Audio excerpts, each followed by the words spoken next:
Mesdames, Messieurs, bonjour. Nous nous retrouvons pour un deuxième tutoriel de Spécif Cheville, logiciel de dimensionnement des chevilles pour vos chantiers de la société LR Etanco. Vous retrouverez ce logiciel sur notre site internet www.etanco.fr dans l'onglet Médiathèque téléchargement sur l'onglet logiciel que vous pouvez télécharger librement et gratuitement.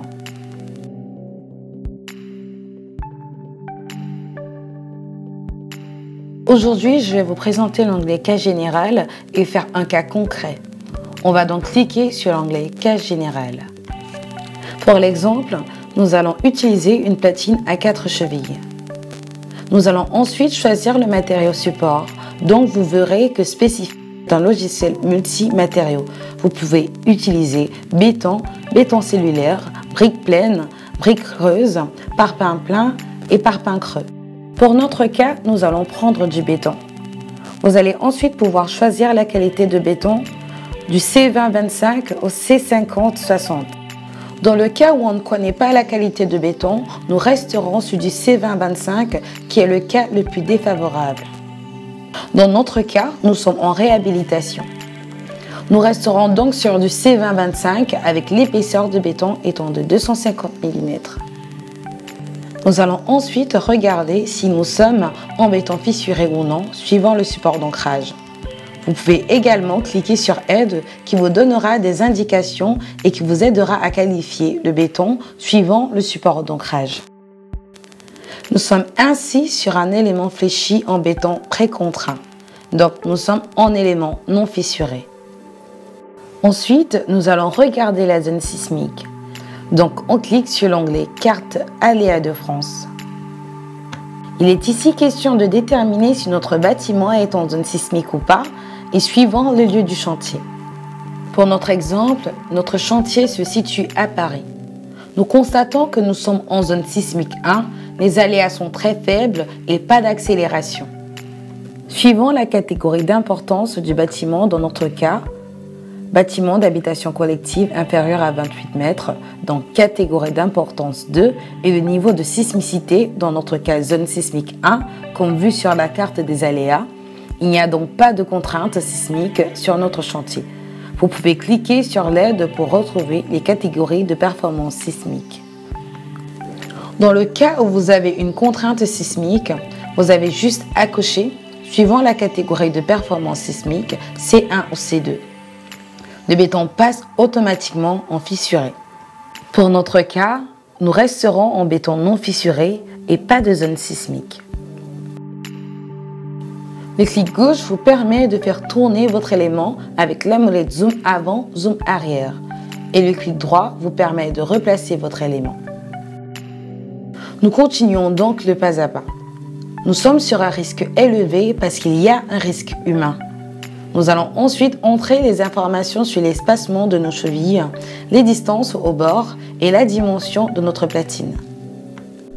Tout en haut, vous allez retrouver pour le chevillage chimique une implantation de variables. Vous allez pouvoir choisir d'implanter plus ou moins votre cheville chimique. Je vous conseille de la faire en dernier recours si l'ensemble des chevilles ne passe pas. Également, faire en amont l'étude en cas de chevillage standard. Si cela ne fonctionne pas, cette étape pourrait vous apporter une solution. Dans notre cas, nous n'allons pas le faire. Nous allons d'abord voir si le cas standard fonctionne ou pas. Donc nous avons un espacement de cheville qui fait 150 par 150. Vous retrouverez bien S1 et S2 sur le schéma et nous avons une distance au bord en C1 de 100 mm. Il est très important de mettre les distances au bord lorsqu'elles sont réduites. Elles sont essentielles pour le dimensionnement de la cheville. Dans le cas où vous avez une distance au bord importante, il n'est pas obligatoire de la remplir. Le logiciel mettra une valeur par défaut. Nous avons donc une platine rigide avec un espacement de 220 par 220 avec une épaisseur de 10 mm. Vous avez ainsi la possibilité de choisir les trous oblongs. Ce cas-là permet avec une charge de cisaillement -Y d'effacer les charges sur les deux chevilles les plus proches du bord. C'est une astuce qui permet d'éviter de reprendre trop de charges sur ces deux éléments et de ne plus passer car nos chevilles sont trop proches du bord. Dans notre cas, nous n'avons pas de trou oblong. Nous validons et passons à l'étape suivante. Nous arrivons ensuite à l'incrémentation des charges. Pour commencer, les charges de traction. Vous avez la possibilité de détailler ces sollicitations de traction en charge permanente ou en charge variable. Dans notre cas, nous sommes sur une charge permanente et nous allons mettre 1000 décanewtons. Ensuite, vous retrouverez les charges de cisaillement. Ceci avec la possibilité de mettre deux charges de cisaillement suivant les axes X-X et Y-Y en cochant la saisie détaillée. Attention à la direction de chargement. Dans notre cas, nous n'avons qu'une seule charge de cisaillement suivant l'axe X. Donc, je vais mettre 500 décanewtons suivant mon axe X. Enfin, vous retrouverez les moments de basculement et de torsion. Vous avez la possibilité de mettre au maximum 2 moments de basculement et 1 de torsion en cochant saisie détaillée suivant les différents axes X-X, Y-Y, Z-Z. Comme pour le cisaillement, bien faire attention à son sens de chargement et son axe de rotation. Dans notre cas, nous n'en avons pas. Nous arrivons donc à la fin de notre dimensionnement et nous allons lancer le calcul. Nous arrivons à notre dernière étape, le choix de la fixation. Vous retrouverez en code couleur en vert les chevilles validées. En noir, elles ne passent pas pour différentes raisons que vous pouvez retrouver en passant dessus. Dès que vous avez cliqué sur une cheville, vous retrouverez la fiche technique et l'agrément technique, mais aussi les données de pose et le forêt à utiliser. Je vous conseille une fois de plus de sauvegarder votre étude en cliquant sur sauvegarder l'étude. À n'importe quel moment de votre étude, vous avez la possibilité de revenir grâce à l'arborescence sur votre gauche aux différentes étapes. Imaginons que vous vous êtes rendu compte que ce n'est pas du béton non fissuré, mais plutôt du béton fissuré. Recliquez dessus et ça vous ramène en gardant tous les éléments déjà incorporés directement là où vous devez modifier votre erreur. Vous pouvez ainsi passer au béton fissuré. Nous revenons à nos calculs.